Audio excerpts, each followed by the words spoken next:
World Health Organization has a lot of question marks around vaping. And your government probably has, and if you can just outline for me your plans for educating the public as to the possible harm that vaping will cause. In other words, you're not moving forward saying, okay, this will be great, you know, switch from tobacco, switch over to vaping, without telling people about the possible harm, are you? Well, thank you for the question, and I think as the Assistant Deputy Minister indicated earlier, this legislation will be supported by the appropriate support within Health Canada to be able to address ongoing monitoring, surveillance, evaluation, and how we're doing at getting the message out to the public about relative risks, for example.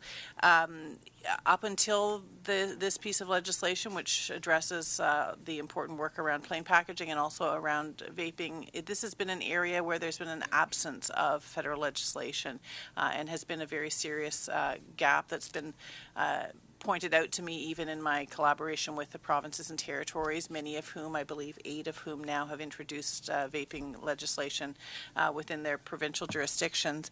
So we will join 60 countries in developing legislation. You're right that there's a lot of conversation about this, both at World Health Organization. I can tell you at almost every meeting of health ministers that I've had since I've been in this portfolio, topic about tobacco control as well as the topic of e-cigarettes and vaping comes up, and there is a tremendous amount of interest in hearing what's working and what isn't working amongst the different countries. But we believe, as Hilary mentioned, that we have found a balance in this legislation and acknowledging the potential harms associated, but also making sure that it's made clear for or made available to people as a potential harm reduction tool.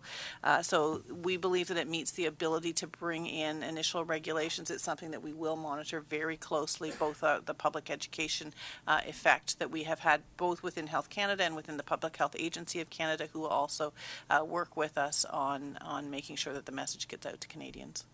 Okay. Thank you. Senator Cormier. If I may, I'll just add one thing, that we do have almost $7 million to enhance public awareness of the risks of vaping products. There's a specific dollar amount there attached, which I didn't have at my fingertip. My starting point on this, Minister, is that we are dealing with a very harmful product, a deadly product, and that the balance that you are suggesting between tight regulation and harm reduction sounds right to me. I think you've got the right mix there.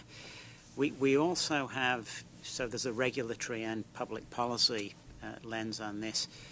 We also have a rapidly growing commercial interest and disruptive technologies, if I can call them that. And we know that disruptive technologies are innovative, but they're also unpredictable. We also know that in the world of regulation, we occasionally deal with willful avoiders or inadvertent avoiders. The question is this: are you fairly confident that the regulatory regime that you're building around this is flexible and responsive enough and predictive enough to capture at least the things that are foreseeable right now? Thank you. It's an excellent question, and I accept your thanks, but I will say that the thanks should also go to the Senate, and particularly to your colleague who introduced the bill for your leadership on this, introducing this bill in the Senate. I also want to emphasize what you said about this being a deadly product and the importance for all parliamentarians to take this matter very seriously. As I've spoken to ministers of health from other countries around the world, they have, including Australia and the United Kingdom, who have introduced similar legislation. It has been emphasized to me the tremendous unanimity with which their parliamentary bodies took on this kind of legislation, particularly around the plain packaging, in a spirit of making sure that we take very seriously our role in protecting the health of the public. So I thank you for emphasizing that. In terms of the disruptive technologies and the possibility of new things coming along, I think you're absolutely right that it's a very important question. I don't know whether one can ever be entirely certain that we've tried to envision all of the possibilities that might happen in the foreseeable future. Obviously, we would prefer not to have to reopen legislation to address new technologies that might appear in the very near future. I believe that the department has been quite thoughtful in terms of trying to make sure that this gives enough regulatory authority to address things like the flavoring issues and many of the other issues related to the specifics around things that may come up, for example, in this consultation that we're doing on our new tobacco control strategy, which we hope to introduce next spring, that we've left enough room to introduce regulatory measures within that. I don't know whether you want to add to that, Suzy or Hilary. So from the point of view of the ADM who runs the branch that's going to have to implement it, I can say that the legislation is proposed as a modern, up-to-date piece of legislation. It mirrors in very important aspects other modern Health Canada legislation, like the Canada Consumer Product Safety Act, which we've had 5 or 6 years of experience with now and has been a very, very effective tool. We've received many millions of dollars in funding to implement, which is obviously critical to success. And the legislation is passed. It will be implemented by a very experienced group of regulators who deal on a day-to-day basis with similar product classes that require the same mix of education, consumer education, industry compliance and enforcement, inspection, and quite frankly, a forward-leaning attitude. Thank you. I want to have to ask a question on one of the challenges that I see for you with this bill is, and we've seen it, everybody that's been involved in the bill for the last few months, you know, how quickly the new science and the new research and not all good methodology, but, you know, the science, like, things are changing so quickly. So I want to be, I guess, reassured and know the process that you will follow with this bill in order to stay on top of all that emerging science, whether it is with the risk or the benefits, the possible benefits on vaping. Because I see it that, you know, it is about the health of Canadians, whether one way or the other, and we want to make sure that it goes in a timely fashion, that we are in touch with all the new research that will be, and data and scientific evidences that will be coming. So maybe a little bit on the process, on how you're going to achieve that, and just your thoughts on that. Well, thank you very much. It is a good question. It speaks to what one of your honourable colleagues also alluded to earlier, the rapidly evolving landscape as it relates to technologies that are available, and the number of substances that are available, and the initiatives of the industry to change products along the way. The good news is that within the health portfolio, there's actually a fairly broad range of tools that we have to be able to monitor these things. Many of the tools Hilary could speak to in terms of what Health Canada is doing, but we work with other partners. We have a regular monitoring of the use of a variety of products. What does the CTAD stand for? Canadian Tobacco and Drug Survey, which is done every 2 years.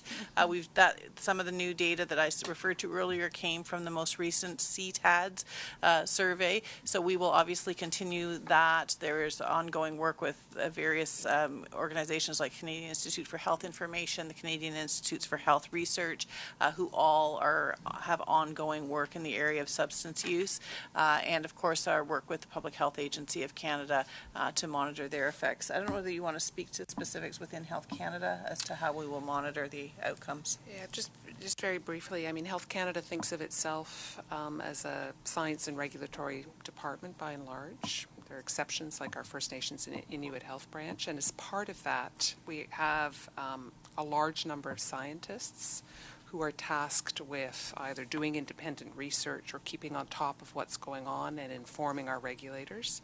I would say, Senator, in recognition of the fact that this is indeed a very rapidly evolving field, it is a bit different than our normal product lines.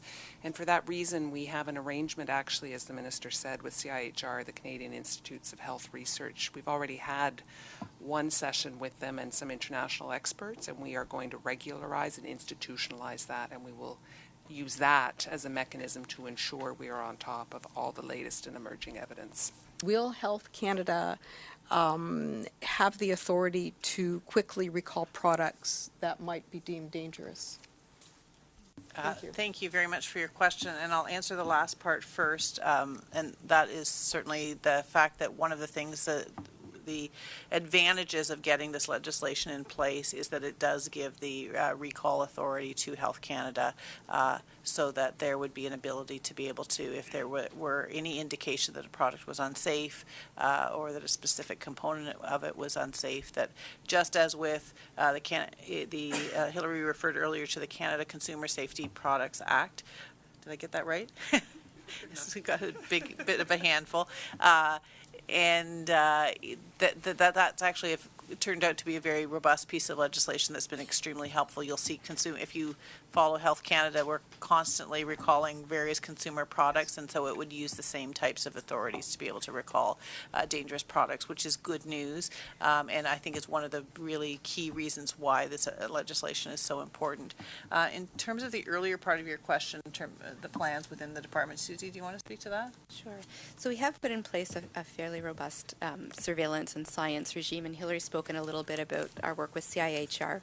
But in addition to that, we have, as the Minister said, the Canadian Tobacco, Alcohol and Drug Survey. We have a very similar student survey that's going to be done with, or has been done and will continue to be done with students grades 7 through 12, or secondaire 1 à secondaire 5 au Québec. We also have put in place public opinion research and vapors panels, as we're calling them, to make sure that we're understanding how people are viewing these products, whether or not they're seen as beneficial or harmful, how youth are reacting to the products, are they enticed by them or not, so that we can continue to gather that data. In addition, we've done a fairly robust market analysis to understand what the market currently looks like, both the current market, but the vape shops, et cetera, that are not currently sort of covered. And you may note, and I think you were referencing this, that there are reporting regulations. And so in tobacco control, for many, many years now, we have collected data under the tobacco reporting regulations. And those reporting regulations require industry to report to us on sales data, new research, how they're promoting the products, and other pieces of information. We use that robust data all the time in order to be able to understand what the market looks like and to make good policy decisions.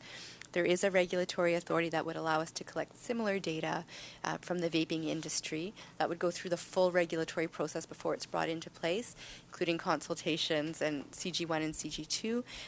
But there is an anticipation that we would need to be able to collecting some of that data so that we could really understand what that market looks like and make informed decisions moving forward. When will we see the regulations, and when does the legislation come into effect? In other words, will we see the regulations before the legislation actually comes into effect? Thank you for the question. Timelines are a little bit unpredictable, as you know, and many of you have been in this business longer than I have, so you know that you can't always count on these things. The sooner the better, from my point of view. We'll move things along in terms of the legislation. Ideally, I think we hope that this will soon move on to the other place and work its way through there. And then it would be after the bill comes into force that it would go then to the regulatory process. Do you want to add anything to timelines and expectations? So, just for clarification, people in vape shops can legally sell their product before the regulations are finalized? Can you just clarify that now? So I think the question, if I've understood it, is can vape shops sell their products in the absence of regulations? Legally. So once the bill receives royal assent, then most of the products containing nicotine on the market would become legal and be available for sale in Canada. Some of the regulations or some of the authorities would take effect immediately, and our minister has spoken about the Canada Consumer Product Safety Act, which has recall authorities and other mechanisms available for us to take action if there are issues. But indeed, generally the regulations would follow after the legislation. That said, I think we should be clear that there are some aspects that we think are very important, and one of those is this idea of child-resistant packaging, and we would have the authority to take action immediately on packages that don't have child-resistant packaging as soon as royal assent. So I think what we hear is that they can continue to sell so long as they don't violate a specific piece of legislation with regard to protecting society. The question I have is in terms of when vaping becomes legal.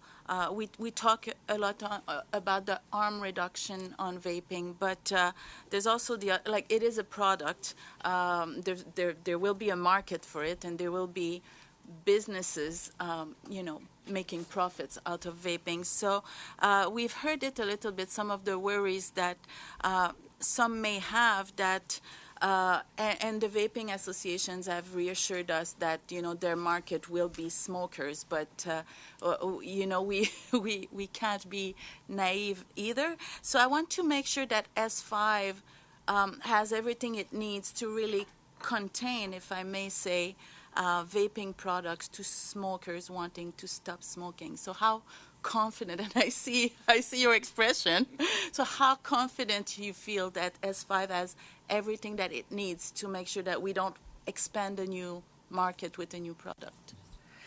Well, I think that's a fantastic question. I'm not sure that I have the entire answer to that. The reality is that, people that open businesses are usually in the business of selling their products, and so if they see markets, potential markets, they usually are inclined to try to enjoy those markets.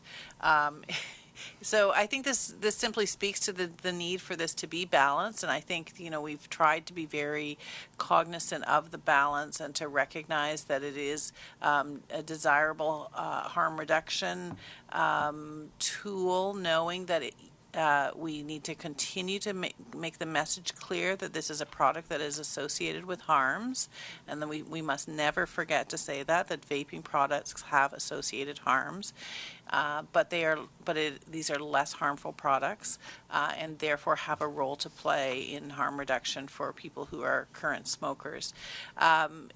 But does it actually meet the ability to be able to close off that other market? I think we would be naive to assume that the people who produce these products will not try to encourage a broad range of people to acquire the products. But I think putting regulations around it to make it very clear the age at which people should be able to purchase the products, that there should be very clear restrictions around promotion of the product will be very, very important. I've had the opportunity in the months leading up to this to meet with young people. We've had roundtables with young people, for example, who have talked to me about the appeal of vaping products and how and the misconceptions and myths that are in high schools, even here in Ottawa. I sat down with a round table while you were there with me. We talked to some of those young people about how appealing e-cigarettes were and the kind of lore that goes on in high schools about how safe these products are and how fun they are and how cool they are, and the fact that they potentially will entice young people to use a product that they could become addicted to. And as one of your colleagues said earlier, we still are lacking adequate information about the possibility that might lead someone to go on to using a tobacco product, which we know has absolutely clear harms associated with it. There's a lot more that we need to learn in that regard. We certainly hope that this has as much strength and rigor as it could possibly have at this point, I would welcome any recommendations that honourable senators have as to how we could strengthen that aspect of the bill to make sure that it has indeed taken into consideration our commitment to protect our young people from taking up a habit that would lead to adverse health consequences. Thank you. Thank you.